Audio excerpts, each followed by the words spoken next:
Hi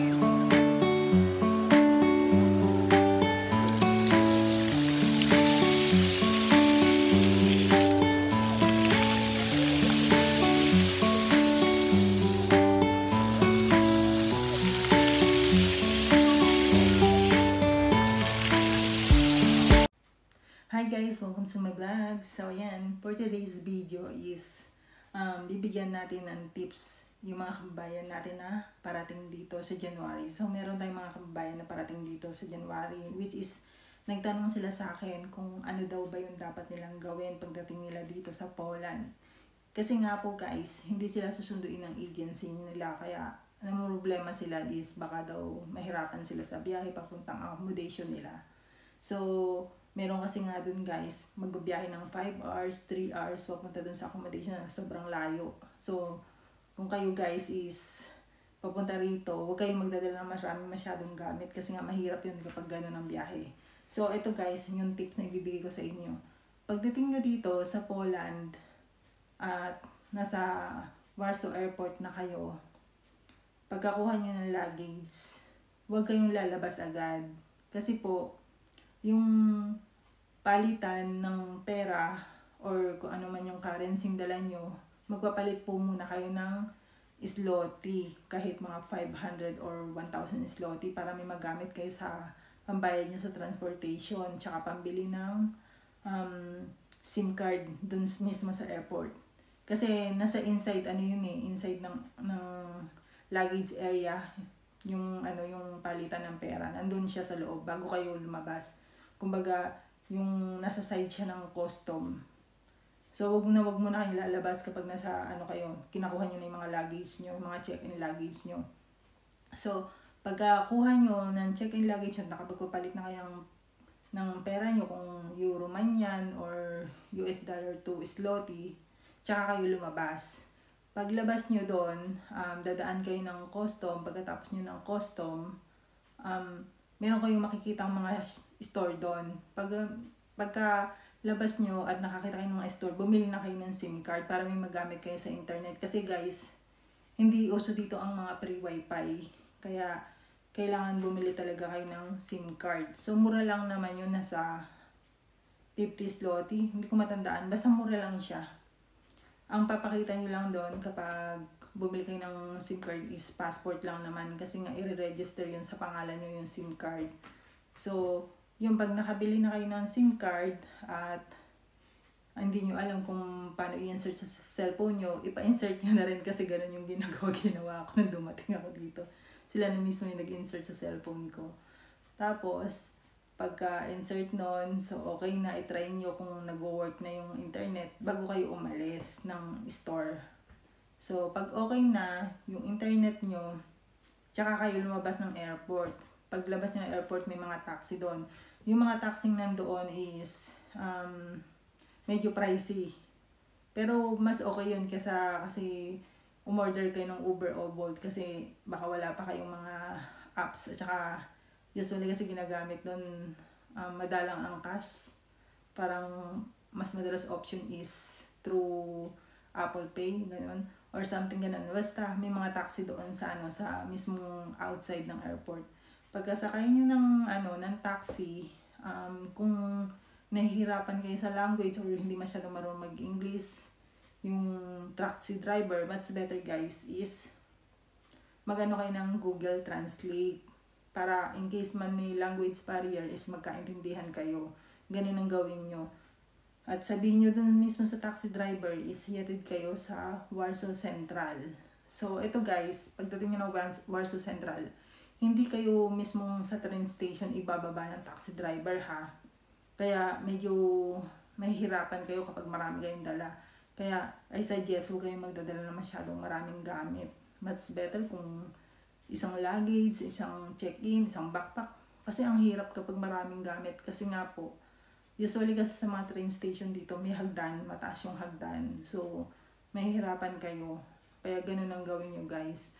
Tapos, pagdating nyo ng Warsaw Central, at hindi nyo alam yung train station doon, kasi malilito kayo guys hindi nyo alam kung saan yung direction doon.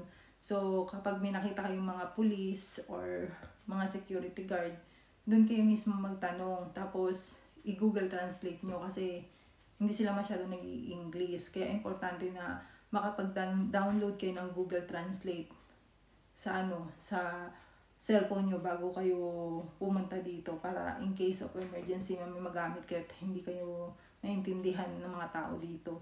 Kasi madalang po talaga yung nag-i-English. Tsaka sa mga taxi driver guys, iba-ibang lahi na rin naman na yan. Pero yung iba hindi talaga marunong mag-English. Tapos pagdating nyo ng Warsaw train station at ayun pa pala yung ticket. So, itanong nyo na lang din kung saan yung bilihan ng ticket. Kasi nga, nakakalito kapag hindi nyo talaga alam yung lugar. Pero, much better is magtanong kayo sa mga makikita nyong police or security guard. Kasi, yun lang naman yung sa tingin ko na mag-a-assist sa inyo. Tapos, kapag nakabili na kayo ng ticket, which is kung ano naman yung instruction ng mga agency nyo, kung saan man kayo pupunta. Yung mga per platform ng train, tignan nyo maigi yung signage ng ng platform kasi may mga screen doon. Nakakalito din yun guys, kaya tignan nyo maigi baka sa ibang platform kayo mapunta. Tapos yung train number, kung ano yung nasa ticket nyo, dapat titignan nyo yon. Kasi nga baka mapunta kayo sa ibang lugar o mapasakay kayo sa ibang train, mas mahirap yun guys. Tsaka ang importante sa mga kababayan guys ay mga kababayan tas guys, ang importante dapat meron kayong baong pera para in case naman maligaw kayo, walang problema. So pagkasakay nyo ng train at malayo-layo pa yung biyahe nyo, mag-alarm kayo, magpahinga kayo para paglapag nyo ng train is meron pa kayong lakas. Kasi nga hindi natin alam, baka pagbaba nyo ng train is hindi pa dun yung mismong lugar ng pupuntahan nyo or sasakay pa kayo ng taxi or kung ano man, may transfer pa, iba-iba po kasi. Kaya kapag nakasakay na kayo sa train, magpahinga kayo. So at saka ang sabi niya kung ano daw bang damit yung dapat yung dalhin. So guys, at dito malamig na ngayon. So ang dalhin yung mga damit is halos pang winter kasi mas mahaba ang winter dito sa Poland kaysa summer. Pero hindi ko naman sinasabing magdala kayo ng sobrang dami kasi nga po guys, dito kasi maraming ukay-ukay tsaka mga bago rin naman yung mabibili niyo sa ukay-ukay usually kasi na-try ko na. Kaya wag din kayo masyadong magbibili or magdadala ng gamit na sa tingin nyo is hindi nyo naman masyadong magagamit. Kumbaga, magdala lang siguro kayo ng pang-winter na jacket na isa o dalawa, okay na yun. Kasi nga, marami ding mabibili dito. Kasi ako din, honestly, ang dami kong dinala pero hindi naman masyadong nagamit kasi nga bumili rin ako dito. So, pagdating nyo doon at nakasakay na kayo sa train, syempre, next stop nyo is yung kunwari sa Poznan train station naman bagsak nyo, or tanongin nyo din sa mga agency nyo kung ano yung sasakyan nyo sa susunod, kung taxi ba or kung ano man. Kasi ang hirap kasi guys kapag hindi sinundo, yun ang mahirap kasi yung mga agency medyo medyo irresponsible din kapag dumating yung ibang aplikante dito. Kaya kung kayo is ganun yung magiging sitwasyon nyo na hindi kayo susunduin, kunin nyo yung address, lahat yung full instruction para hindi kayo maligaw kasi mahirap din naman kapag hindi nyo alam yung gagawin nyo pagdating nyo dito, lalo na't wala kayong idea sa lugar.